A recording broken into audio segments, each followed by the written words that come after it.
kami dari grup D. Di sini kami akan menjelaskan tentang kerangka dasar kurikulum, yaitu landasan psikopedagogis, landasan yuridis, dan landasan teoritis. Sebelum masuk ke materi, izinkan kami memperkenalkan anggota kelompok kami. Oleh karena itu, check it out!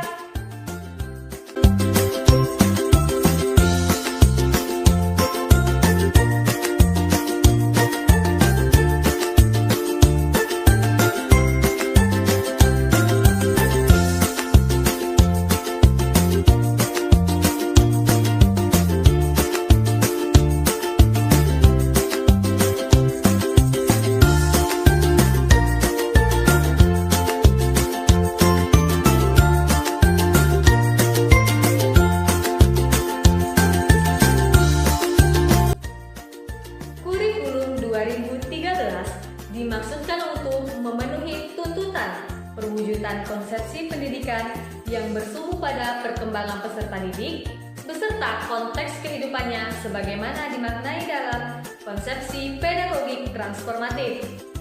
Lalu, bagaimana konsepsi pedagogik transformatif itu? Konsepsi ini menuntut bahwa kurikulum harus didudukan sebagai wahana pendewasaan peserta didik sesuai dengan perkembangan psikologinya dan mendapat perlakuan pedagogis sesuai dengan konteks lingkungan dan zamannya. Maksud dari pernyataan ini yaitu kurikulum harus mampu menjadi jembatan atau alat dalam hal pendewasaan peserta didik dan membuat peserta didik menjadi lebih mandiri sesuai dengan perkembangan mental, emosional, perilaku, dan pemikiran peserta didik dan mendapat perlakuan pedagogis atau pembimbingan dari guru untuk mencapai tujuannya sehingga dapat membuat peserta didik menjadi lebih mandiri. Contohnya yaitu strategi pembelajaran yang digunakan untuk peserta didik pada jenjang sekolah dasar tentu akan berbeda dengan peserta didik pada jenjang sekolah menengah atas. Oleh karena itu, kebutuhan ini menjadi prioritas utama dalam merancang kurikulum untuk jenjang sekolah dasar dan sekolah menengah. Oleh karena itu, implementasi pendidikan di lingkungan sekolah lebih menekankan kepada pengetahuan.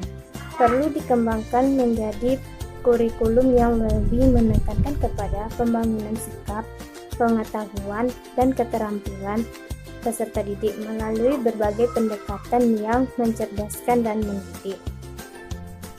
Penguasaan materi substansi mata pelajaran tidak lagi ditekankan kepada pemahaman konsep yang disterilisasikan dari pengaruh lingkungan masyarakat, melainkan pembangunan pada pemahaman konsep dilakukan secara pembelajaran yang autentik.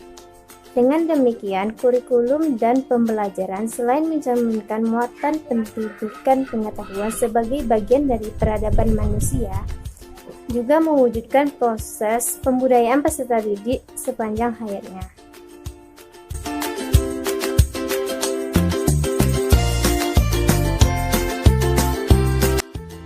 Landasan yuridis kurikulum 2013. Landasan yuridis dalam pendidikan yaitu seperangkat peraturan perundang-undangan yang menjadi tolak ukur dalam sistem pendidikan di Indonesia. Landasan yuridis kurikulum 2013 meliputi yang pertama adalah Pancasila. Sebagai dasar negara, Pancasila mengatur seluruh sendi dalam kehidupan bangsa Indonesia.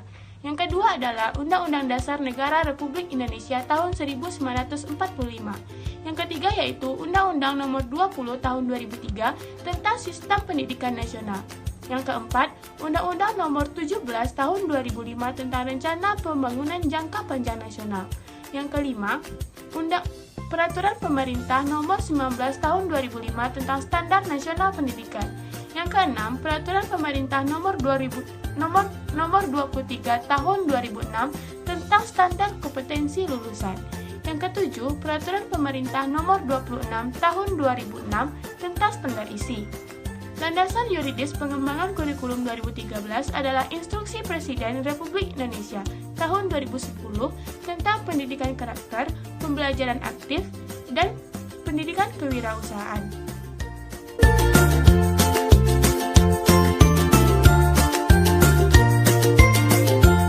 Kurikulum 2013 itu dikembangkan dikembangkan menjadi dua. Ada pendidikan berdasarkan standar dan kurikulum berdasarkan kompetensi.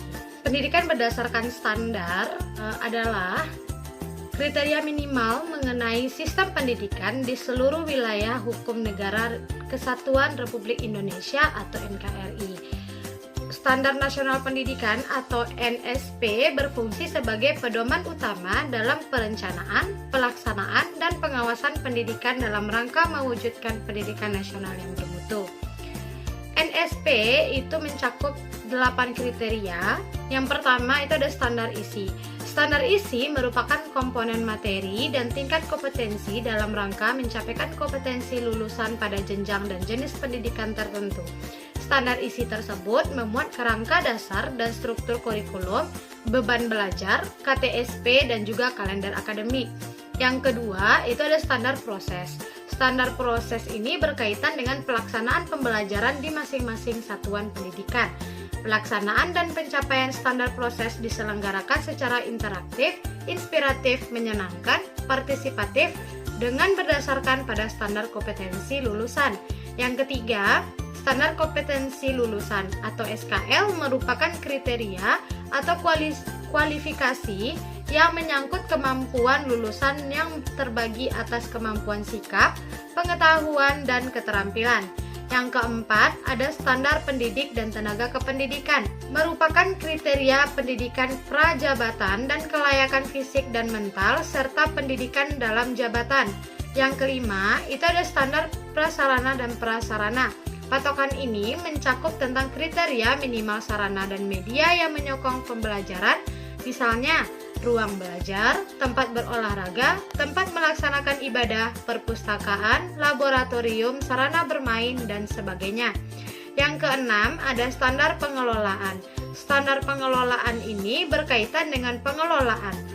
Standar pengelolaan tersebut mencakup perencanaan, pelaksanaan, dan pengawasan kegiatan pendidikan secara efektif dan efisien pada tingkat satuan pendidikan, kabupaten atau kota, provinsi, hingga pengelolaan tingkat nasional. Yang ketujuh, itu ada standar pembiayaan. Biaya yang dibutuhkan dalam pelaksanaan pendidikan perlu diatur berdasarkan standar tertentu. Standar pembiayaan merupakan aturan yang merinci komponen dan besarnya biaya operasi satuan pendidikan yang berlaku dalam kurun waktu 1 tahun. Standar biaya tersebut terbagi menjadi biaya investasi, biaya operasi, dan biaya personal. Yang terakhir itu ada standar penilaian pendidikan. Standar penilaian ini berkaitan dengan segala macam mekanisme, prosedur, instrumen penilaian untuk mengetahui hasil belajar peserta didik. Sekian dari saya, selanjutnya akan dijelaskan oleh teman saya. Perkenalkan, saya Yana Sergia, NIM 1902918. Sebagaimana telah dijelaskan sebelumnya bahwa landasan teoritis kurikulum 2013 terdiri dari 2 teori. Yang pertama yaitu pendidikan berdasarkan standar dan yang kedua adalah kurikulum berbasis kompetensi. Di sini saya akan mencoba menjelaskan mengenai teori yang kedua, kurikulum berbasis kompetensi. Kompetensi adalah kemampuan seseorang untuk bersikap serta menggunakan ilmu pengetahuan dan keterampilan untuk melaksanakan tugas di sekolah, di masyarakat, dan lingkungan di mana tempat yang bersangkutan berinteraksi. Kurikulum berbasis kompetensi dirancang oleh pemerintah untuk memberikan kesempatan belajar seluas-luasnya kepada peserta didik untuk mengembangkan kemampuan peserta didik dalam bertindak, berpengetahuan, dan berketerampilan. Cukup sekian penjabaran dari saya mengenai landasan teoritis kurikulum 2013. Setelah kita mempelajari beberapa landasan yang digunakan dalam kurikulum 2013, kita dapat mengibaratkan kurikulum sebagai sebuah bangunan atau gedung, di mana jika gedung tersebut tidak memiliki fondasi yang kuat, maka bangunan tersebut akan mudah roboh. Begitu pula dengan kurikulum. Jika kurikulum tidak memiliki landasan yang kuat dan kokoh, maka kurikulum akan mudah terombang-ambing dan terpengaruh. Yang menjadi taruhannya sendiri adalah kita sebagai peserta didik yang menggunakan kurikulum tersebut. Cukup sekian materi dari kelompok kami. Mohon maaf apabila ada kesalahan. Assalamualaikum warahmatullahi wabarakatuh.